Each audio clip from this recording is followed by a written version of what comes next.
close out today's stream with a couple matches of Hex TCG.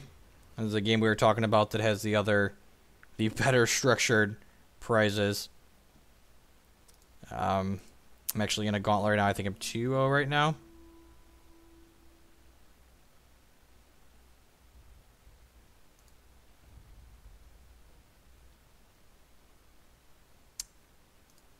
Play.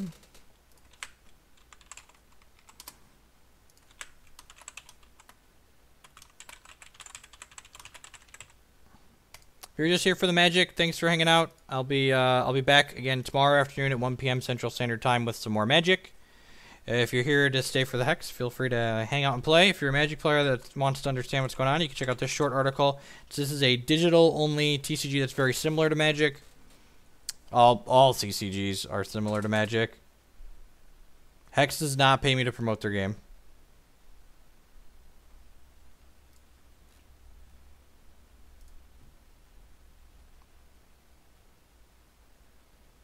The only things I get money for doing that are Hex related are the same things I get money for doing that are Magic related, which is rating articles and stuff like that. So I get paid to write Hex articles just like I get paid to write Magic articles. I play Hex because it's a sweet game. They're also supposed to be they're adding their ladder in soon, and once they add the ladder in, they should be announcing their next set of IQs for the next $100,000 cash tournament for Hex. So that was the real reason I started playing Hex, because they started having cash tournaments. I would like to play other CCGs for large amounts of money.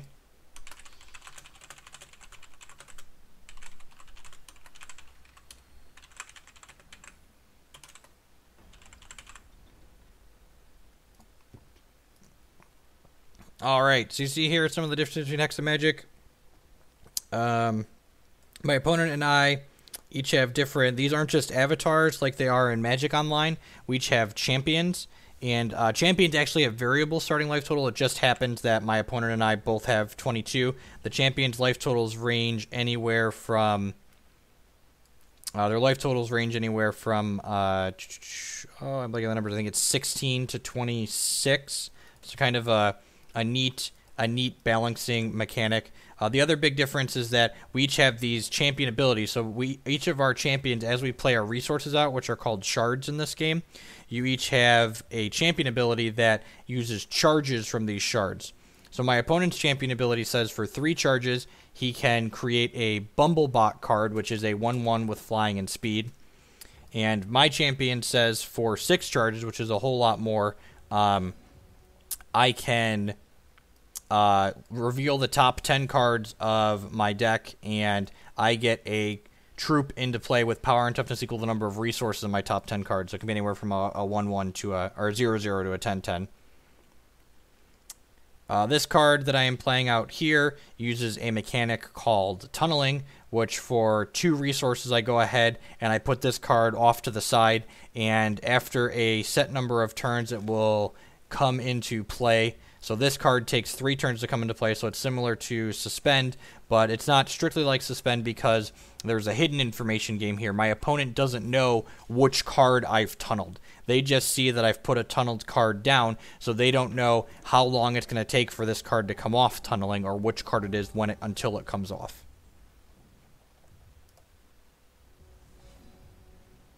So this is one of the resources in this game, so I go ahead and play it. And this is a dual/utility charge, so when I play it, it can either give me one of my thresholds or create a worker bot here. I need a second Sapphire threshold for my deck, so I'm going to go ahead and pick that up now, though.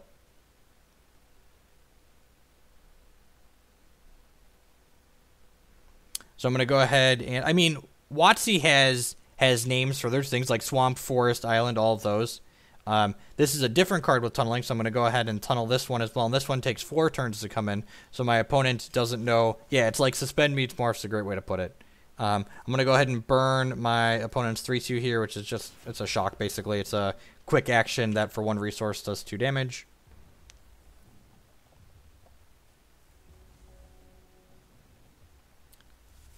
So the resource system works nicely in this game because you don't have to keep track of like tapping lands and things that are awkward in that nature. So my opponent's activating his champion power here. So he gets a 1/1 with flight and speed. This card that my opponent just played that had the effect that went into his deck says the next action, resource, and troop in the card, it adds the line of text to the card in my opponent's deck when you play this draw card. So it actually modifies the card itself so it does an additional effect. It's kind of a sweet, instead of like normally like we're used to like divinations where 3 costs you draw 2, this is technically a 3 cost draw 3, but the draws are like in the bank basically, they come up later.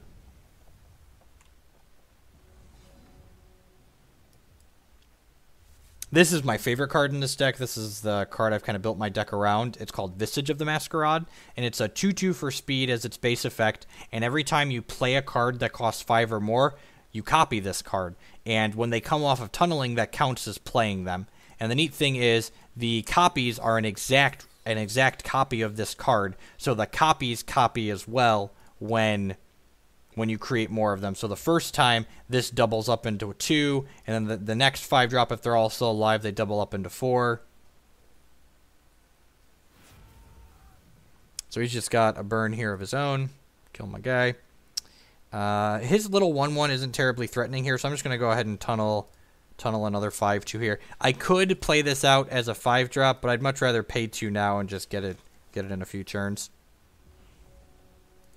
You don't think it would be easy in paper? I mean, keeping track of lands is a giant pain. Like, keeping track to make sure your opponent tapped their lands properly for every spell they play, I think is more cumbersome than, like, having a counter of your max resources or whatever.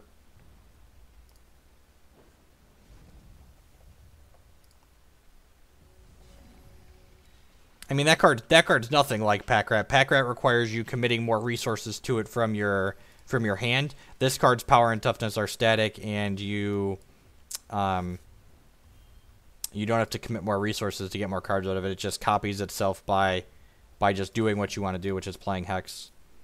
Or playing the big cards out of your decks. Let's see if he has another burn here for my guy.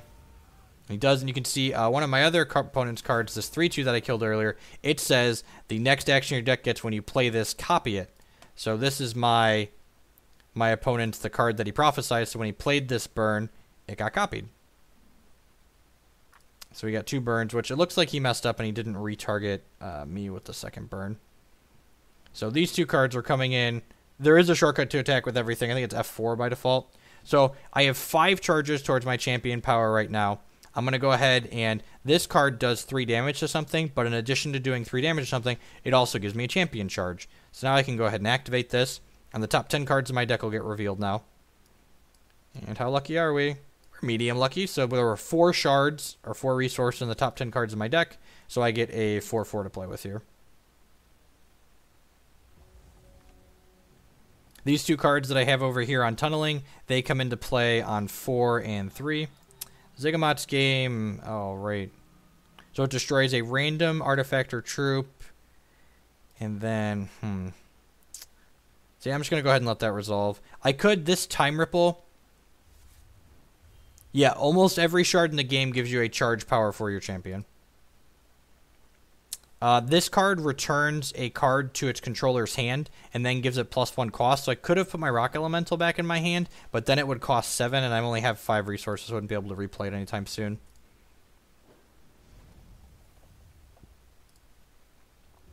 Yeah, the digital-only mechanics in this game are enjoyable. So this card comes in on 3, and this card comes in on 4. So next turn, I'm going to add 9 power to the table.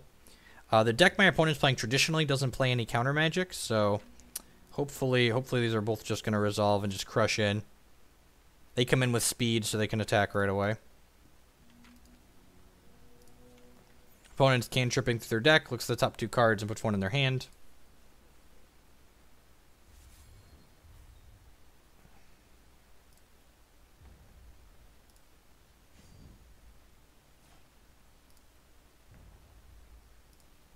Yeah, the fact that modifiers track through zones is one of the big things that I had to get used to in Hex. Like, I was so used to Magic where, like, everything's still end of turn, so you have to, like, reevaluate. Yeah, the Spell Shield gem sucks. I mean, Hexproof and Spell Shield, those mechanics in general are just terrible. This was the perfect draw. Counter Magic, it interrupts a card my opponent's playing, and then it gives every card with the same name as the card you're interrupting plus 2 costs. So if you counter one of their cards they have a lot of, it's going to tempo them. Spell Shield is the same reason as Hexproof. It just doesn't... It's like when we're talking about Modern and Legacy not creating good games for a TCG. It just does that. It doesn't create good games. So this card, Reese, says at the end of my turn, I create a worker bot. But if I tunneled this guy, whenever I create a worker bot, I create a random robot instead. So at the end of my turn, Reese is going to make a random robot out of all of the robots in Hex. So I got a 3/4 with Crush, which means it basically tramples over my opponent's cards, and we can pay resources to give this a bonus till end of turn. My opponent's Rage firing my 5/2. Yeah, I think I'm okay with that. Okay, I'm not going to let him... So, this card's really sweet. The first Ragefire does 2 damage, and then it has a mechanic called Escalation, where every copy of Ragefire in his deck, the number increases by 2. So this Ragefire goes from... this second one does 4, and then it gets shuffled back into their deck. So I'm going to go ahead and counter magic this one. So now any other Ragefires my opponent has will now cost them 4 to play. It wasn't free, like my Reese had to make it. But it was, I didn't have to spend resources on it. This card's pretty reasonable. Zygamot's game is unfortunate here. It destroys a random thing. So hopefully it kills my Warhulk here. It killed his thing, which would seem good for us, but if it kills one of his things, it returns to his hand. So coin flip. Lost the flip to save the Reese. I guess I could have time rippled my Reese in response there. Yeah, I think that was a mistake on my part. I probably should have time rippled my Reese. And I'm going to go ahead and activate this. Pay 2, give it another power. Fortunately, counter magic was 1 late there. So yeah, I think I should have time rippled because I could replay my Reese on my turn.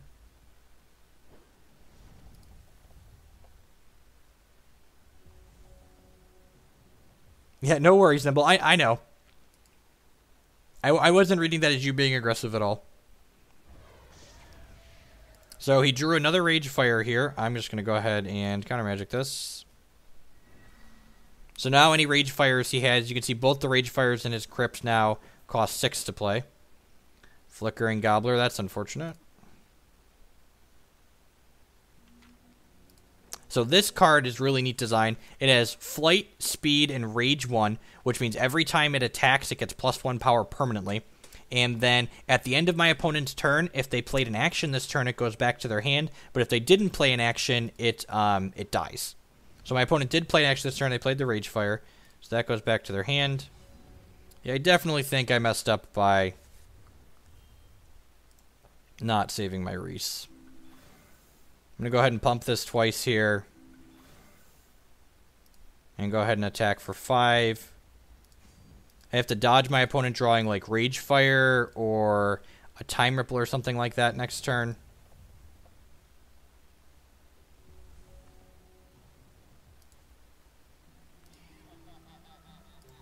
Game. That's unfortunate. Yeah, I'm going to Time Ripple this. You know what? It's possible I should have... I guess Game was his other out there. Unfortunate, it's his third Zygamot's game, too. Opponent's drawing really well here.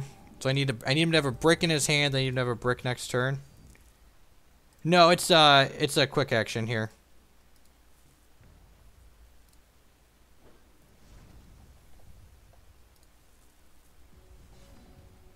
Yep, start with Arcane Focus, I guess. Transmog's awesome. So Transmog turns the troop I target with it into a random different troop with cost 1 less.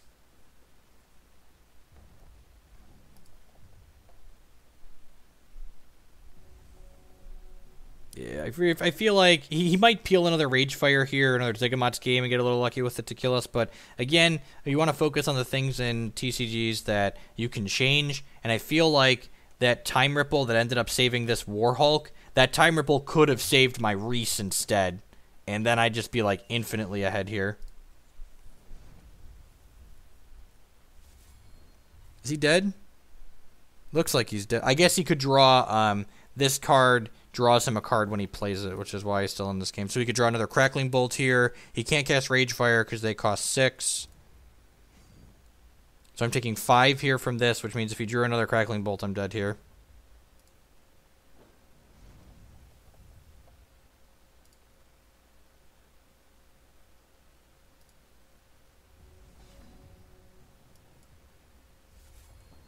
Shard puts my opponent exactly dead, right? I can activate this 4 times, and he only has... Yeah, so this'll go to 7 power.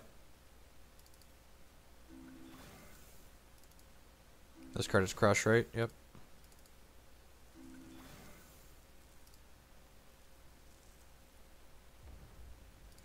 No Transmogrifade. No Time Ripple, 1 time.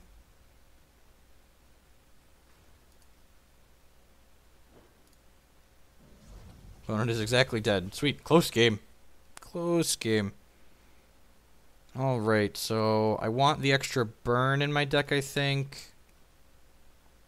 I think I want the Transmog. Crackling Bolt's kind of medium. It's a little slow. Time Ripple's not stellar. It's mostly just used for saving our own things, I think. Crimson Bolt's okay, because again, it, like, kills his guy that's flicking in and out. I think I'm going to cut the Crackling Bolts. And board in 2 Crimson Bolts, maybe.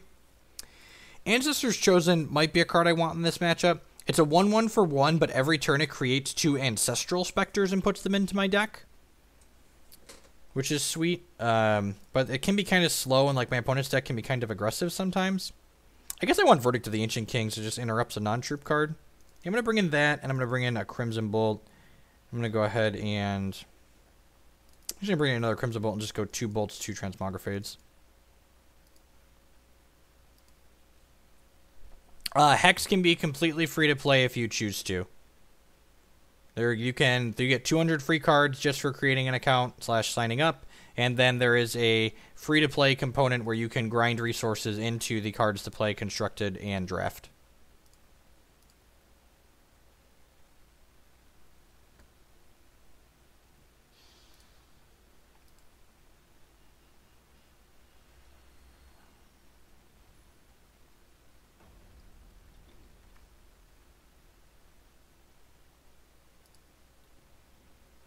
That seems pretty reasonable. It's a little bit weak because this card needs 2 ruby thresholds to play it, and I don't have 2 ruby shards in my hand right now. But I can tunnel a Hypnoscientist on 2, and I have my Azure Fate Sorceress, so... Ooh, and we drew a Reese to tunnel right away.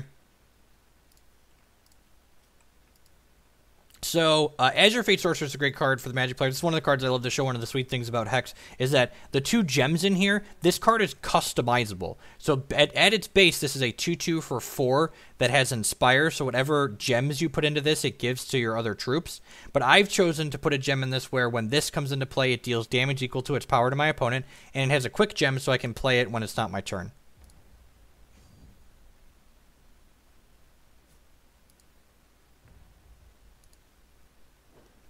Two Cyclone Shaper. I haven't tried that card in Moon, so I'm not sure. Bolt's a reasonable draw, so I'm going to go ahead and tunnel Reese here, and then Bolt will be nice because we can use that to kill a flickering Gobbler if he ends up having one of those. Hi, Ryukin.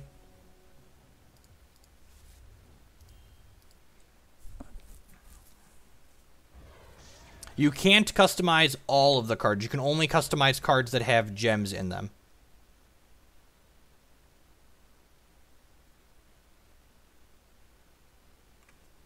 Yeah, quick means you can play it on anyone's turn.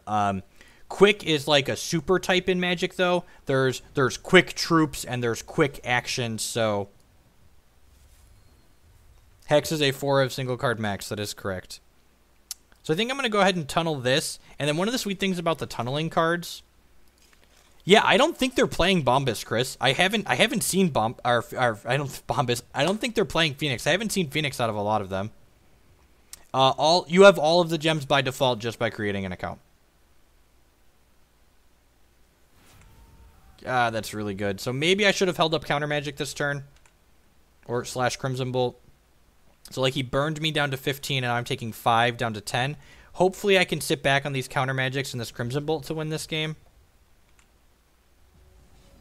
the minimum specs for Hex. So I'm going to play... This is a little greedy, but I'm going to play this and try and hit a shard. And we hit it. Sweet. The Hex runs on my netbook, which doesn't have a dedicated graphics card and has like a 1.8 gigahertz processor in it. So the specs can't be that much.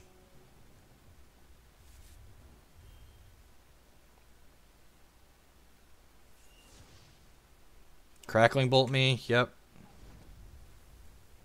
And then I'm going to counter magic his Gobbler, which makes all this and all of his other Gobblers cost 2 more. We are getting a little bit low here.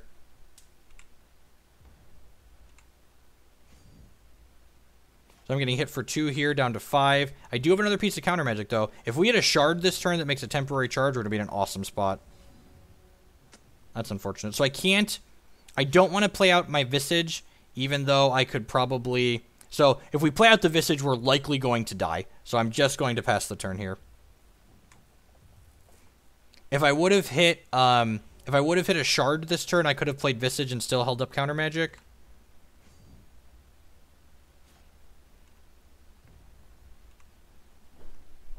Okay, so if he plays anything here, I'm probably counter magicking it. Crackling Bolt, that kills us, so I have to counter magic that. So we're dead to another Crackling Bolt, a Rage Fire, or a counter spell of his own here. Oh, I guess we're not dead to another Crackling Bolt. Has the Rage Fire. That's unfortunate. So we were going to kill our opponent next turn, because this Azure Fate Sorceress would come into play and do 2 damage, and then Reese would come into play and do 8, and then this would come into play and do... I guess we would have been short of killing him next turn. If Reese made a right robot, we would have been able to kill him next turn. Just came up a little bit short that matchup. That game. Do I want to change anything on the play?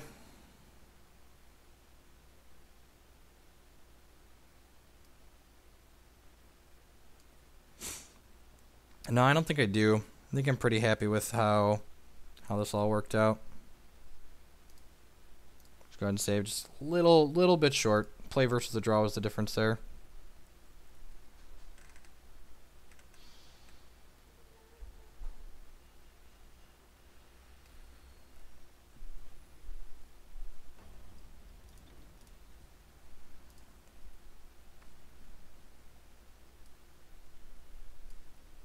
Yep, I'm going to keep this. This hand needs to draw some shards, but it's pretty reasonable other than that. We've got 24 shards and 4 cantrips in our deck, so we're pretty likely for it to work out.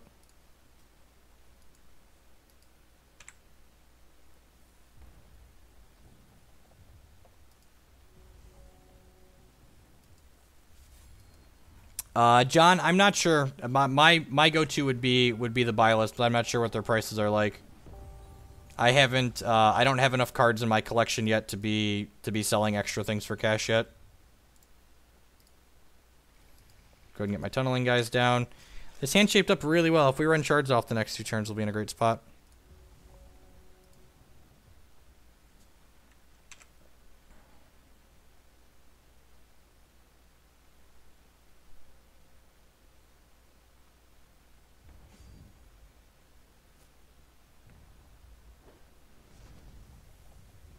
Shard? Perfect. Doesn't let us cast counter magic, but any shard's better than no shard. I'm going to go ahead and tunnel Subterranean Spy here, and this card's another one of my favorite cards in this game. So opponent is playing Phoenix. So this card, again, my opponent doesn't know that we've tunneled this. As long as Subterranean Spy is tunneled, we get to see every card in my opponent's hand here. So my opponent does not know that we are looking at their cards right now. And this card stays tunneled for 2 turns. So he's probably going to play Lanu Sight this turn and then activate his champion power. If we hit a Sapphire Shard next turn, we're going to be in a really good spot. If we miss, we're going to have a little bit of a hard time. Perfect.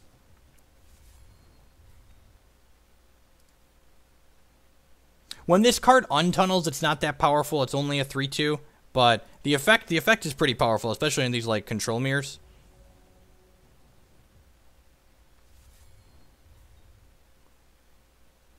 So we know that my opponent doesn't have any quick actions. So my end step Azure Fate Sorceress is going to live. And you get to see the deck that I'm playing is kind of a combo style deck, and you're going to get to see my deck combo this turn. So I'm going to play this Azure Fate Sorceress at my opponent's end step because it has a quick gem. And then when this comes into play, it does damage to my opponent equal to its power. Then these cards untunnel here, so I no longer see my opponent's hand because the Subterranean Spy is coming into play.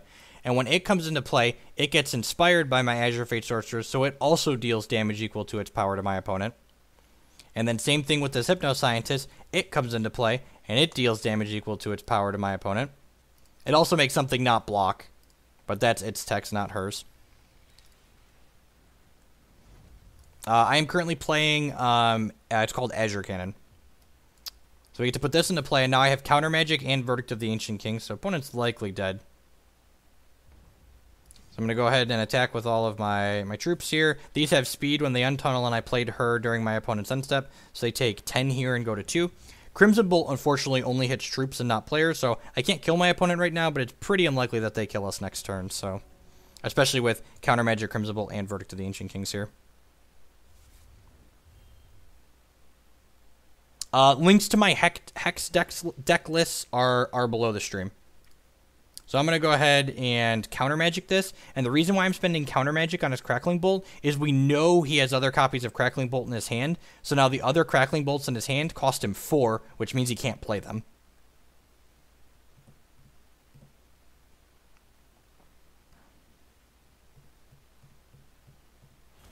Opponent said GG's. Alright, I think we're going to queue up one more, and then I'm going to call it a day. We've been streaming for almost 6 hours here. Hope everyone's having a good Memorial Day if you're in the States. If you're in another country, hope you're having a good Monday. Thanks for hanging out as we close out the stream with a couple matches of Hex. If you're enjoying Hex, in addition to closing out some of the Magic streams with Hex, Thursday is my dedicated Hex stream day. So Thursday afternoon about 1 p.m. Central Standard Time, we stream Hex all afternoon from at least 1 to 5 o'clock.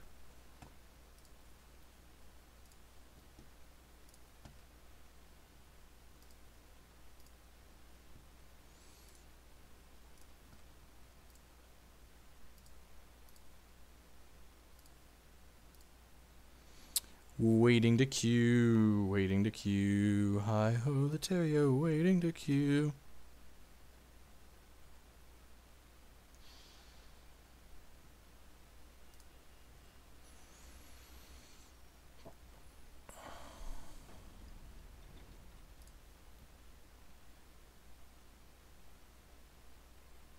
Lost the coin flip.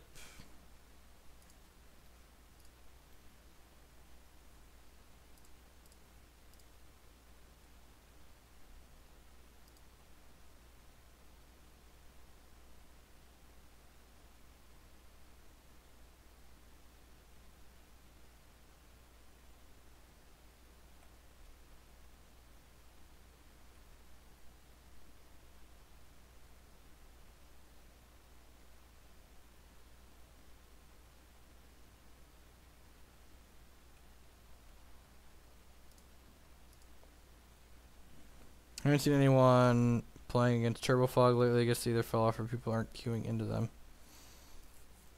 We played against a Turbo Fog deck the other day, but I was playing a deck that's... I think Azure Cannon would probably ranch a Turbo Fog deck.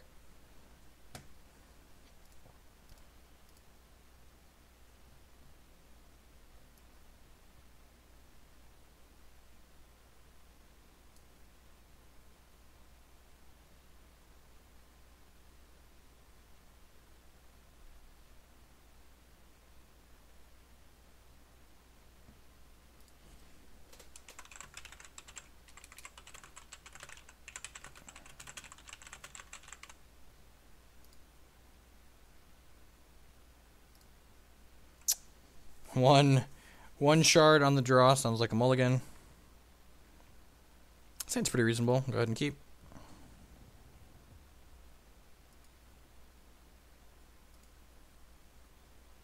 So my opponent played a dual shards. They pick one of their thresholds to get here. Looks like my opponent's playing a Blood Sapphire deck. One of the things I really love about Hex is that you can kind of tell what type of deck your opponent's playing from the champion that they are. So like the champion that my opponent's playing, Dreaming Fox, is generally a controlling or mid-range style deck.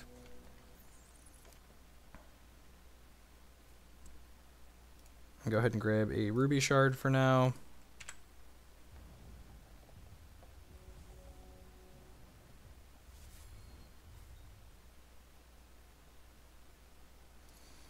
Opponent had a tunneling card of their own. Usually he's got Sapphire and Blood, so again, we're just left guessing until it comes into play, but usually this is Reese out of his deck, the deck our opponent's playing. We have a Reese of our own. So I'm going to go ahead and play out this Limestone for a second Sapphire Threshold. There are links to all of my deck lists below the stream.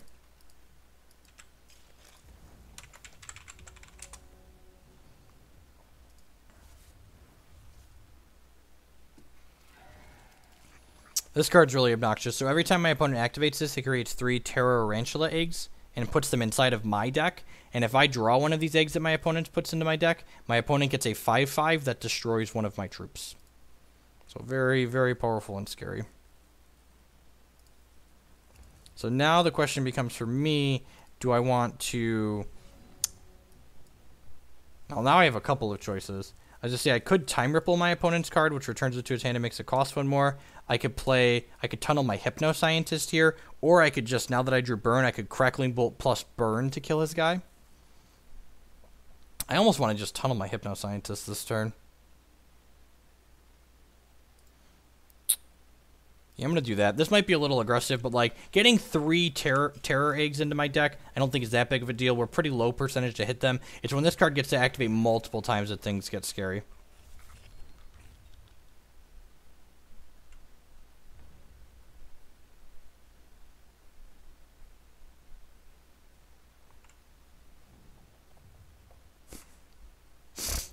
You're posted as in English, Christy.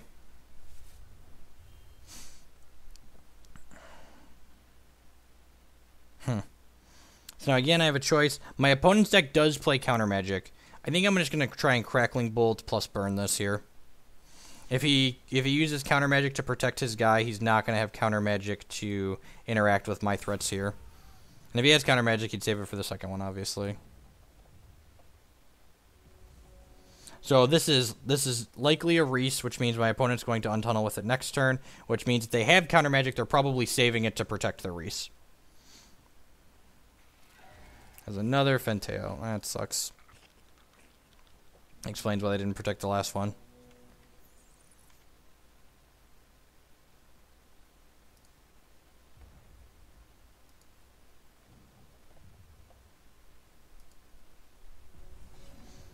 Alright, so I drew another Shard, which actually isn't bad. It means I can play this Azure Fate Sorceress and activate my champion power. It gives him a chance to kill my Azure Fate, though, which kind of sucks.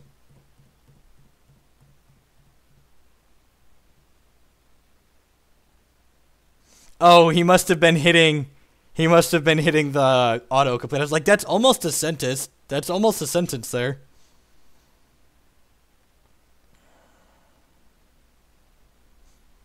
What I'm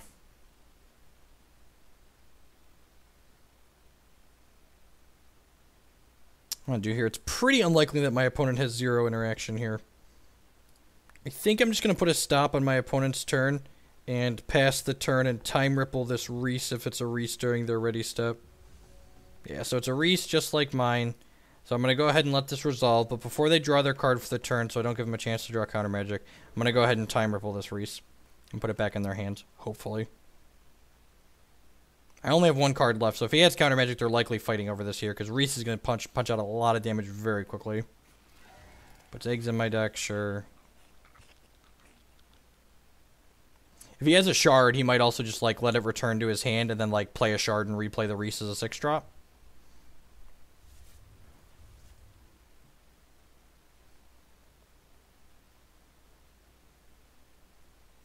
Hopefully his robots are just worse than ours. Oh, he's passing the turn.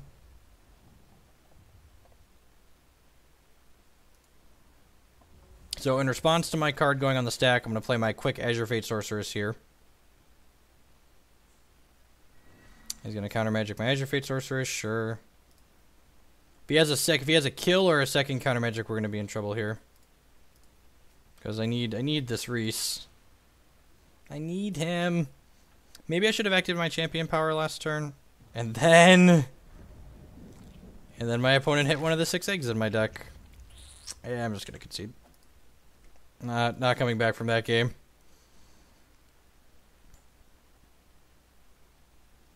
I'm going to bring in Transmogrifade because it kills my opponent's scary troops like the Fenteo and their Reese.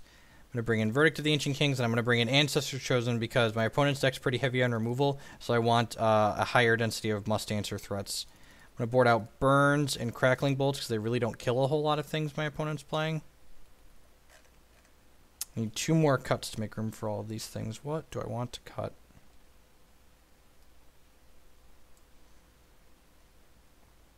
I definitely want all these verdicts. I'm going to cut an Azure Fate and a Time Ripple, I think. Actually, I guess Visage is medium in this matchup. Like, they have just, like, 1/3s and stuff, so yeah, so I'm going to make sure I restock at this.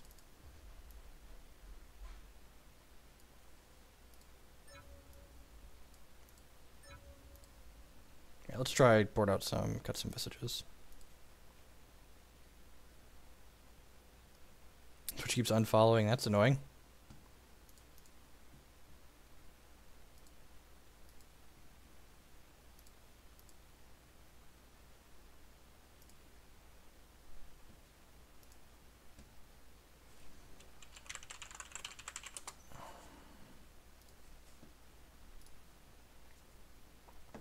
You can find that deck list on Hex Meta. I'll also have an article going up on hextcg.com on Wednesday talking about the Elf deck. I publish every other week there, and I'm writing about the Elf deck this week. 2 shards. Perfect. Keep. So Ancestor Chosen on 1 is awesome, because every turn that I start the turn with this in play, it puts 2 of those Spectres into my deck, which are just, like, super value cards. It creates a 2/2 with Flight that draws a card for 1 resource. Like, just can't beat it. Then we get to tunnel a Subterranean Spy on 2 and find out exactly what our opponent has going on, so we won't walk into any tricks. Hand needs to draw some shards, but other than that, it's great. I'm going to play this and get another Sapphire Shard here. I'm actually going to play out this other Chosen that I drew as opposed to tunneling the Spy. It's slightly less resource efficient, but I'd much rather start getting a pile of Spectres into my deck sooner rather than later. That's true. Yep, it gives you a higher density of non-spiders in the deck. But they draw cards when you play them, so it's kind of a wash on, like, the card count.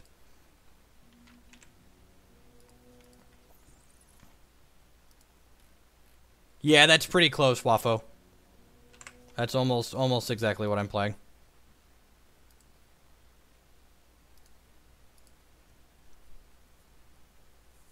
I might be a couple cards different in the reserves. Shard. Perfect. Gives me a Ruby. It doesn't give me counter magic this turn, but that's fine, because I think I'd rather tunnel a Subterranean Spy than hold up counter magic this turn anyways. And that might not be incorrect. That might not be correct. So, opponent's hands actually isn't that good. So, opponent's just got a bunch of shards and a counter magic of their own, and then these Exarch of the Eggs, which are 1/3 lethals that put 2 Spiderling Eggs in my deck. So, just like hanging out and holding up counter magic is probably going to be pretty good this game.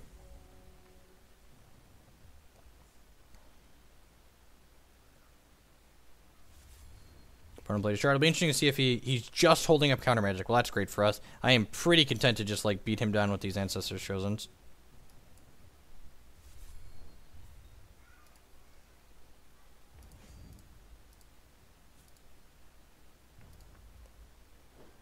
I like most things in CCGs, I don't think strictly better, strictly worse comparisons are reasonable. I think the 2 decks are like just different, basically. I like playing the style of deck that this deck plays. It's interesting that he chose to play the Sapphire Shard there as opposed to playing one of the dual shards out.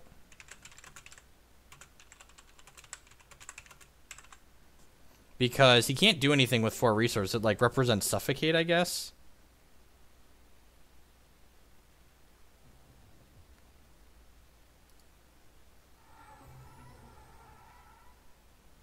Wow, and he didn't counter my Spectre. Opponents choosing the things they want to interact with in kind of an odd way. Feeling pretty good about our chances this game. We're just like... I feel like they underevaluated how much damage these things are going to chip in over the course of the game. I mean, Hex is cheaper than Magic, at least, by a lot. Not that says much, I guess, because Magic's pretty expensive.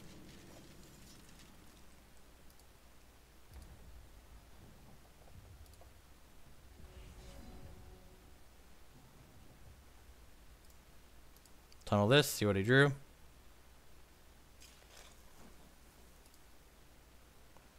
Opponent's just on, like, mono shards. I think even if our opponent had drawn pretty well this game, we'd have been set up pretty well. It's possible I'm supposed to ship in with these two, because there's enough Ancestral Specters in my deck at this point that, like, I'd be fine with him eating one of these to take extra points of damage.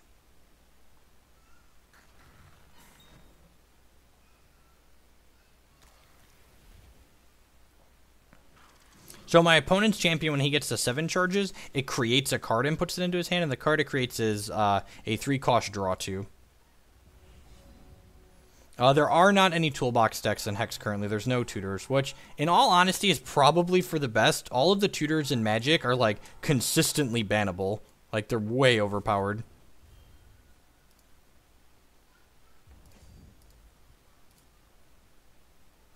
So I'm not going to activate my champion power here, and the reason for that is if my opponent draws Extinction, which destroys all troops, I don't want that to get killed along with all of these.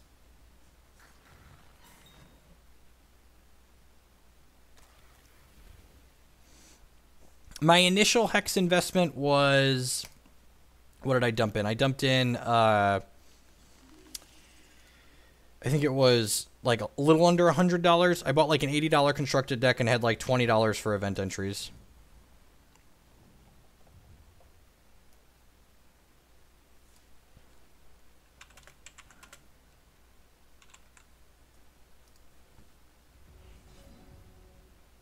That's true. The champion power isn't going to be very good.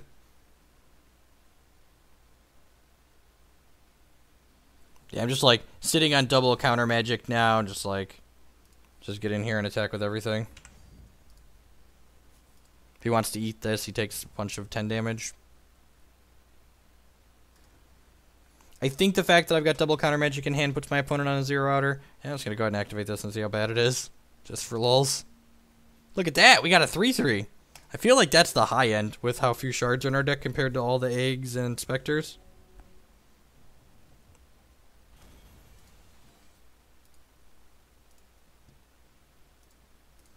All right, game 3 here. F4, I believe, Ian. I've got it rebound to the A key because I use like F, Q, W, and things like that. Do I want the Visages at all? Yeah, they're probably fine.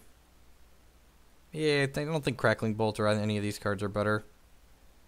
Let's go ahead and save. I guess there's a chance my opponent's boarding in Vampire Princess, and that makes me want Crackling Bolt, but I feel like that chance is probably pretty low.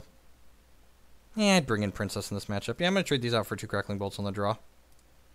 The nice thing about boarding out all 4 of the Visage as well is that if we board out Visage and don't have Electrify, we don't have any double Ruby cards in our deck, which is nice. So we only need a single Ruby threshold.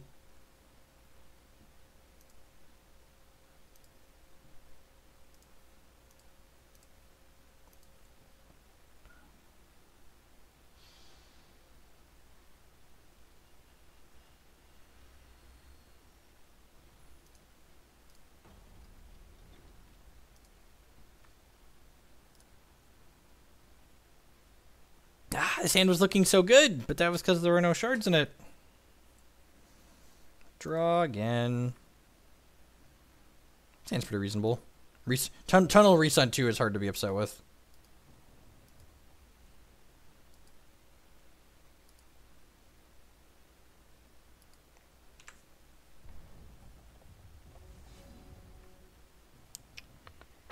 Now the question is, I think I'm going to play one of these Limestone's Art. These can make a worker bot later, so I like to preserve them, but while these guys are tunneled, they don't count towards the Dwarf Allegiance on this shard, and if I don't have a Dwarf in my hand or in play, this doesn't make any thresholds. So I'm going to make one of those on Sapphire for now. It's possible I should have led on this, and then, like, maybe I draw another different shard. Yeah, I think I'm supposed to lead on Sapphire shard, and then Ruby shard, and then I could play one of these for the second Sapphire if I still needed it on turn 3. Yeah, Crackling Bolt is reach, which is definitely great. Tunnel into Ripples and Counter Magic. Sounds wonderful. If opponent has Blood Shard Fenthio next turn, we're going to be in trouble. I don't have a Transmogrifade right now. It's possible I want... Ooh, that's good. That does not make Fenthio.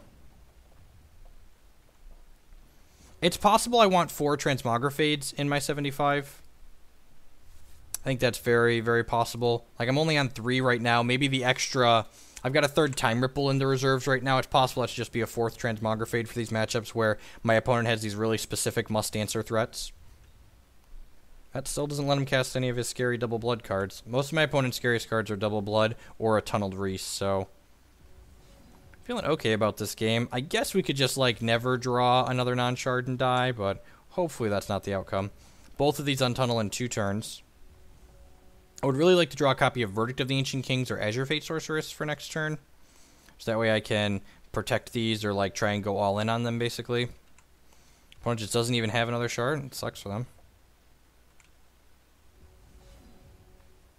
Alright, we got another Hypno-Scientist to tunnel here, so he's not going to come out for a little while, but it's good to have one in the bank once both of these come out next turn.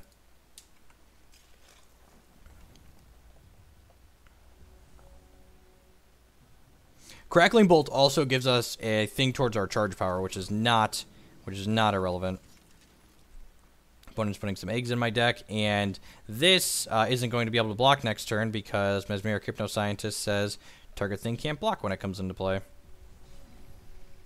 So resolve this. Unfortunately, we don't have an Azure Fate, so we can't do crazy things, but we are going to at least crack our opponent for 9. And we make 2 robots this turn because this makes a worker bot, and Reese says whenever you get a worker bot, you get a random robot instead. So this is a 1/2 that we can pay 2 to ready. Nimble, I think gems are rotating sometime soon. We'll take the not spider egg, please. Tunneling this gives us some valuable information. We get to look at our opponent's hand now. Rot cat, crackling rot. Ooh, see, this is -2/-2 permanently, and he gets a charge. So their hand's pretty stacked as expected. So I'm going to go ahead and activate my champion power here because they don't have a sweeper. I only found 2 shards, so we get a 2/2. It's unfortunate. A little bit of both, Ian. A little bit of both. Our next random robot, when this dies, target troop you control gets 2 power permanently. Interesting. So he can't double spell yet. All of the cards in our opponent's hand cost 3 or more. So if they play a card, so Crackling Rot, I'm going to counter magic this, and the reason why I'm counter magicking it is, again, it makes this other Crackling Rot is going to turn into a 5 cost on him now. So he's just pretty far away from being able to cast that. And then opponent should be almost dead. This is 9, 10, 11, 12, 13, 14. So I can just go ahead and... let's Arcane Focus here. That's pretty good. I'm going to go ahead and just Time Ripple this. Puts it back in my opponent's hand. He gives it +1 cost. And then ship with my entire team here. Puts them to 2.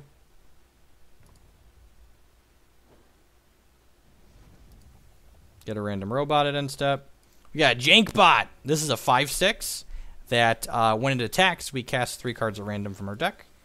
Opponent has died. All right, sweet. Well, I'm 4-0 in this gauntlet now.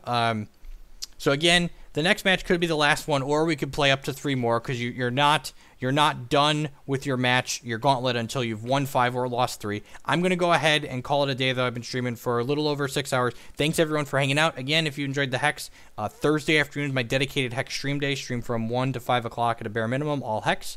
I'll catch y'all later. I'm going to go ahead and find some other fine person who is playing Hex to host.